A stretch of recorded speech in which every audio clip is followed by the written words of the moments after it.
It is the winter of 1692 in Massachusetts. In the small, frozen hamlet of Salem Village, the nights are long, the woods are dark, and the people are terrified. Inside the home of Reverend Samuel Parris, two young girls begin to scream. They dive under furniture. Their bodies contort into unnatural positions. They claim they're being bitten and pinched by invisible agents. They bark like dogs and flap their arms like birds. The village doctor is summoned. He bleeds them. He prays over them. But he has no medical explanation for what he is seeing. With no science to guide him, he turns to the only other handbook he knows: theology. He looks at the reverend and delivers a diagnosis that will doom 20 innocent people to death. He says the evil hand is upon them. For over 300 years, the story of the Salem Witch Trials has been told as a cautionary tale of religious hysteria, misogyny, and neighbor turning against neighbor. We are told that the accusers were faking it, or that they were suffering from mass psychological delusion. But what if the doctor was right about one thing? What if the girls weren't faking it? What if they were genuinely seeing monsters, feeling their skin crawl, and suffering violent convulsions? History may have blamed the devil, but modern science points to a different culprit. It wasn't Satan that came to Salem in a black book. It was a poison that came to the dinner table in a loaf of bread. The madness of 1692 may have been the result of one of the most potent hallucinogens known to man. Today, we are peeling back the pages of history to look at the Salem Witch Trials through the lens of forensic science. We are going to explore the theory that the witches of Salem were not possessed, but were, in fact, tripping on an organic substance nearly identical to LSD. To understand how a fungus could burn a village to the ground, we first have to understand the world of the Puritans. In 1692, Salem was a frontier outpost on the edge of a wilderness they viewed as the devil's territory. It was a time of extreme tension. They had lost their distinct government charter, they were weary from wars with indigenous tribes, and the winter was brutally cold. The people of Salem were rigid, pious, and deeply superstitious. But they were also hungry. Their diet relied heavily on grain, specifically rye. Rye was the staple crop. It was cheap, it grew in the harsh New England soil, and it was baked into every loaf of bread eaten for breakfast, lunch, and dinner. And this is where our killer enters the story. There is a fungus known as claviceps purpurea. It is a parasite that infects rye grain. When the rye plant is infected, it doesn't grow a healthy golden kernel. Instead, it grows a hard, dark purple spur that looks like a crooked finger. This spur is called ergot. To a starving farmer in the 17th century, a little bit of dark discoloration in the flower might be ignored. Times were tough and you didn't throw away food. But that dark flower contained a cocktail of toxic alkaloids. One of the primary components of ergot is icerogen, which is also known as lysergic acid amide. If that sounds familiar to you, it should. In 1938, a Swiss chemist named Albert Hofmann was experimenting with ergot fungus derivatives when he synthesized a new compound.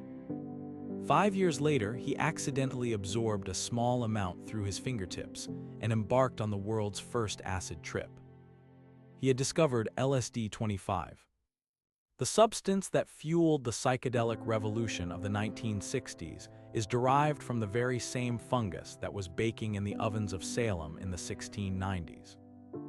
When a human consumes ergot-tainted bread, they suffer from a condition known as ergotism. In the Middle Ages, they called it scent. Anthony's fire because it made your limbs feel like they were burning. But there is another form of the disease called convulsive ergotism. Let's look at the symptoms of convulsive ergotism and compare them to the court records of Salem. First, the victims suffer from formication.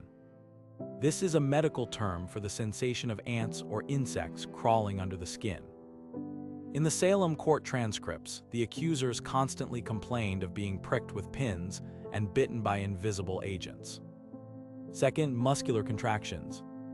Ergot affects the central nervous system, causing painful spasms and uncontrollable contortions. The girls in Salem were described as being twisted into impossible shapes, their necks turned backward, their limbs stiff and rigid. Third, and perhaps most significant, are the hallucinations. Lysergic acid is a potent psychoactive compound. It distorts perception of light, shape, and color. It can induce terrifying visions. When the girls in the courtroom screamed that they saw a yellow bird sitting on the pastor's finger or a black shape whispering in a neighbor's ear, they may not have been lying. To their poisoned brains, those visions were as real as the judge sitting in front of them. For centuries, historians dismissed the physical symptoms of the girls as acting. They assumed these were bored teenagers acting out against a strict society. But in 1976, a researcher named Linda Caporael published a bombshell article in Science magazine. She didn't look at the theology. She looked at the weather. Caporael discovered that ergot requires a very specific set of climate conditions to thrive. It needs a severe winter to lie dormant in the soil, followed by a damp, cool spring and a stormy summer. Caporael analyzed the diary entries and agricultural records of Salem from the years leading up to the trials. The data was a perfect match. The year 1691 brought a wet, warm spring and a stormy summer, the perfect incubator for the fungus. The rye harvested that fall would have been heavily infected. That rye was threshed, stored in barns, and slowly consumed throughout the winter of 1692. This timeline explains the sudden onset of the bewitchment. The symptoms began in January and February. This is exactly when the stores of grain would be reaching the bottom of the barrel. The fungus settles at the bottom. As the families ate their way through the winter supply, the concentration of the toxin increased. But why did it affect the girls first? This is another piece of the puzzle that ergotism solves. In a Puritan household, the hierarchy of eating was strict. The men, the laborers who worked the fields, needed the most calories. They were often given the meat or the heartier portions. The children and the young women often subsisted on a diet closer to pure bread and porridge.